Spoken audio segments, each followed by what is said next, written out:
Welcome back to my channel. So I just want to talk to you a little bit about bits because I think it's important that we understand what certain bits can do and which bit it would be the right fit for a horse and the right choice and so forth.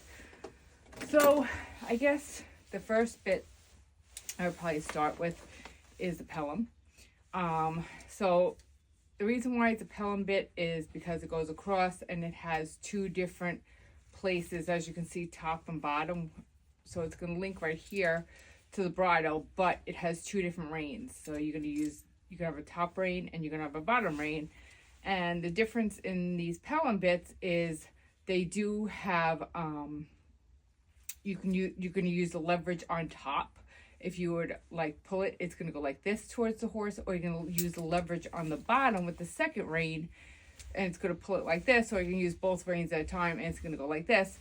And the difference is with these Pelham bits is it is a lot more communication between horse and rider, and these I would say are more with experienced rider and experienced horse that they're trying to work with. And this is just not for just anybody to use, because it can be quite painful for the horse if it's not used correctly. And also they generally come with a curb chain. Now this Pelham bit does have right here a copper in here, so that would give more of a taste for the horse. So bits do come in different forms, in the sense where some will be stainless steel. So this is half stainless steel and half copper. Some horses prefer the copper, so that is the reason being for that.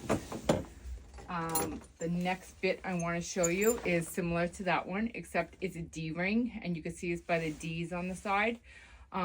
So the D-ring, also this being copper and also having the stainless steel, this being more of a bit, if you can see this center is a little bit thicker, which is nice. So the thicker they are, the less the horse is gonna have it pushing against their mouth. But the only issue with this is the nutcracker in the middle.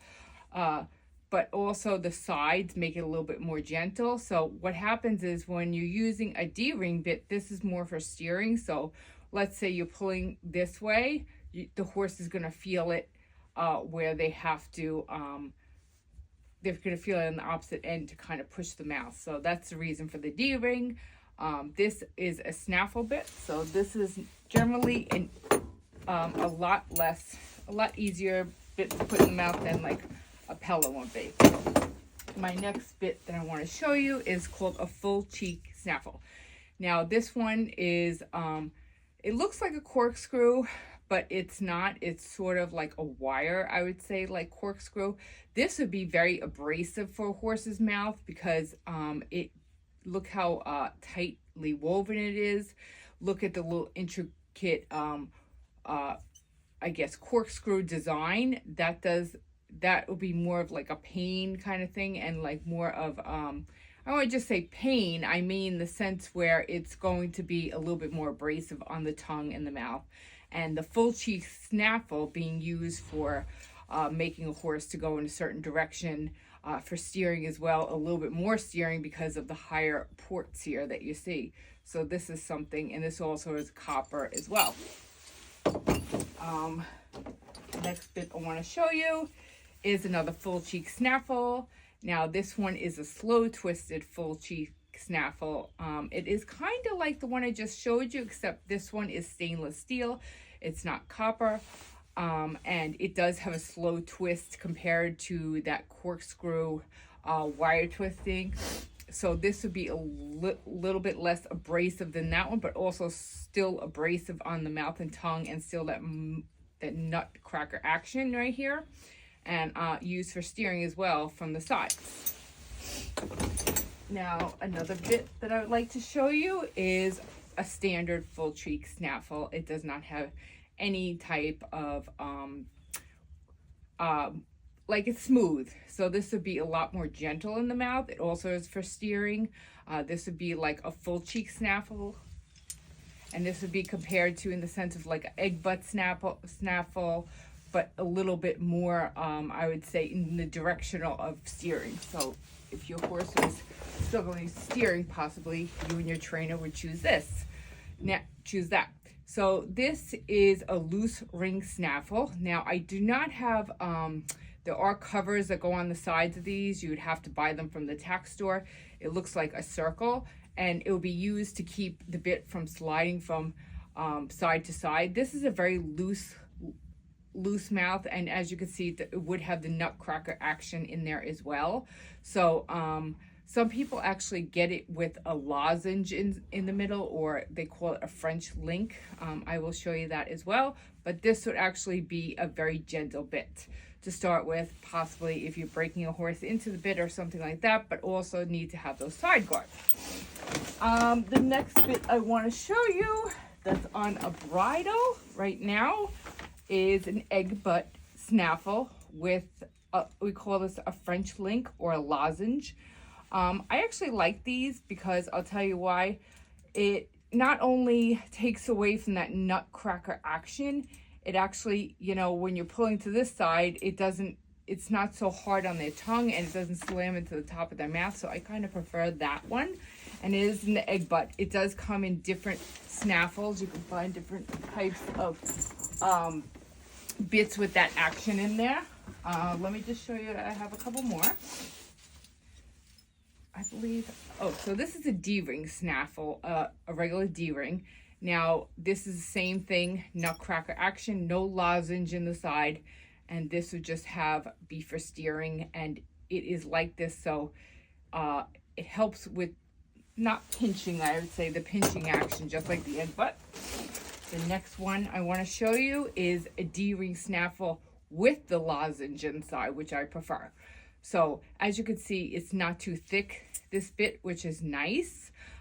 So it's a medium size, not too big, not too small. So the horse is, when you're pulling against it, and you understand when you're pulling, it's not going to be going up against the roof in their mouth. And you really have to consider when getting a bit for your horse, depending on their mouth structure, depending on their mouth, you really have to pay attention and see how they feel about this bit. Do they like it? Do they not like it? Would they like something that's rubber coated versus not? Do they have a sensitive mouth? Another thing you have to pay attention is bit size. You know, are you buying the right size? I'm going to include pictures in this video so you know. Another bit, let's see if I can find it. Let me just get it quick, actually. I didn't take it out, but I have one more bit to show you that I think is important because it has a port on the top of it. And I don't think I showed you this before, so just bear with me. So I go in my tack box here. Okay, so the last bit I want to show you is a D-ring with a port on it. And it does have a curb chain. So it looks like this, a D-ring. You see the classic D. And it does have, so it would hook up here to the bridle, and then the reins would hook down here. And like I said, it does have the curb chain. So when you have a curb chain on anything, the horse is also getting pulled normally from the pole they're getting, and then they're getting it from the chin. So just like with the other bit that I was explaining before. So look at this bit. This port, they do have higher ports or lower ports. I find this a little abrasive because when you pull back on the bridle, the port sometimes will go up into the horse's mouth. So you really have to be very gentle with this. I would suggest this to be with a horse and rider that are very experienced horse and rider, depending on their needs. But yes, this is a port bridle. My horse actually came with it when he first came to me, and I realized right away that he didn't really need this, so we changed him into an egg butt snaffle, and I think that works best for us. But I loved egg butt snaffles overall. But this one, like I said, you know, as you can see, this port, you know, can be a little abrasive if not used correctly. So these are the type of bits that you'll see. I know that there's many bits out there, and if you go to a tack store, there's so many to choose from. But the one thing that you have to pay attention to is making sure the bit fits correctly in the horse's mouth. You don't want the bit to be too tight on their mouth that it's actually sucking into the skin, which I'll show you an image of. And you don't want it to be too loose fitting as well, that the bit is like floating in their mouth. You want it to be just right, and you really want to pay attention to your horse. Are they enjoying like having this bit in their mouth? Are they okay with it? Is there changes to the behavior as you're riding them? Maybe you can put them in something a little bit more, like I said, have a silicone, you know, feel to it. And it also depends, bits also depend on, like, some horses like copper mouth, some horses like the stainless steel. And depending on the stainless steel, is it a cheap stainless steel? You know, is it a more expensive stainless steel? They do have different tastes for the horses as well. So you want to keep that in mind when purchasing a bit. And I hope you enjoyed this video.